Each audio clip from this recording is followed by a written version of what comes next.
In those days, and for some time after, there were large giants called Nephilim who lived on the earth. They were wicked rulers. Then the people began to multiply on the earth. The Lord saw that the people on the earth were very wicked. All they thought about was doing bad things. When God saw the evil being done, He was sorry He had made people, and His heart was filled with pain.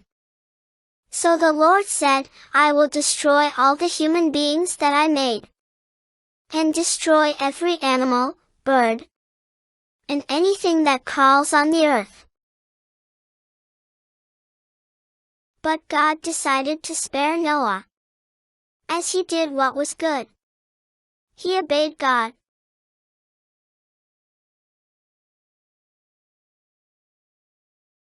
Here is a picture of Noah, his wife, and their 3 sons, Shem, Ham, and Japheth, who were all married. So God told Noah, Build a large boat of cypress wood. Make rooms in it, and cover it inside and outside with tar. Noah did what God told him to do. God continued, It will be a large box boat or ark, 450 feet long, 75 feet wide and 45 feet high. Make an 18-inch opening around the top of the boat and put a door in the side of the boat. It will need an upper, middle, and lower deck. The boat will be large enough to hold your family, and 2 of every living creature, male and female. You must gather food of every kind to store on the boat as food for you and the animals. Noah did everything that God commanded him, and started building the huge boat. Noah also warned the people of the great flood God was going to send, but they just mocked him. Living at a time when they have never seen rain, the people did not believe Noah, and just laughed at him and his family. It took Noah a long time to build the boat, but he never gave up. Finally, the boat, or the ark, was ready. God then gathered the animals He wanted to spare and sent them to Noah in pairs. 1 pair of unclean animals, and 7 pairs of clean animals. Clean animals were those animals that God allowed the people to eat. Unclean animals were those that they should not eat. Noah, his family, and the animals would need a lot of food to keep them alive when the flood came. So Noah and his family gathered and stored the food in the ark. Then Noah and his family went into the ark.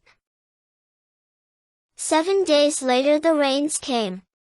God closed the door of the ark. Clouds in the sky poured out heavy rain for 40 days and 40 nights. Underground springs split open and poured out water. The water rose until it was more than 20 feet above the mountains. The waters continued to cover the earth for 150 days. But those on board the ark had plenty to eat.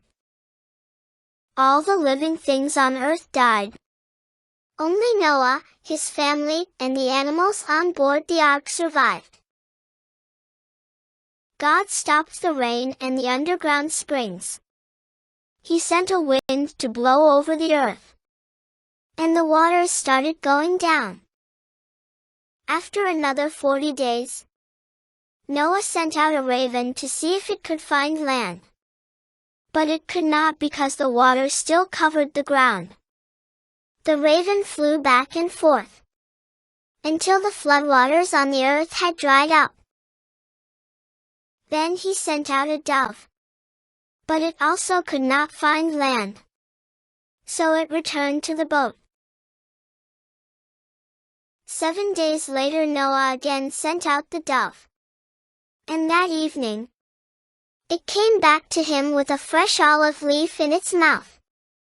Then Noah knew that the floodwaters were almost gone. He waited another 7 days, and then released the dove again. But this time, it did not come back. Noah removed the covering of the boat, and saw that the land was dry. 2 months later, the land was dry enough for those on board the ark to leave. God told Noah to release the animals, so they can be fruitful, and multiply, and fill the earth again. Noah built an altar to the Lord, and sacrificed some of the clean birds and animals as offerings to God. The Lord was pleased with these sacrifices. God promised, I will never again flood the whole earth. A big rainbow filled the sky as a sign of God's promise. Noah and his family also left, so they can be fruitful and multiply throughout the earth.